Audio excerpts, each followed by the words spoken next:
Welcome back, and in today's video I'll be showing you how you can uninstall an app on the Samsung Galaxy Z Fold 6.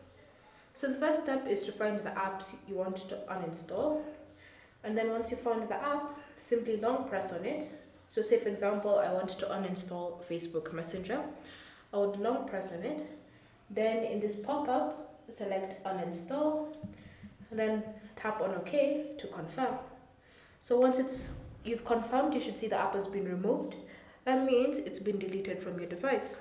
So you can do this with any other app you want to remove. So say for example, I want to uninstall Signal.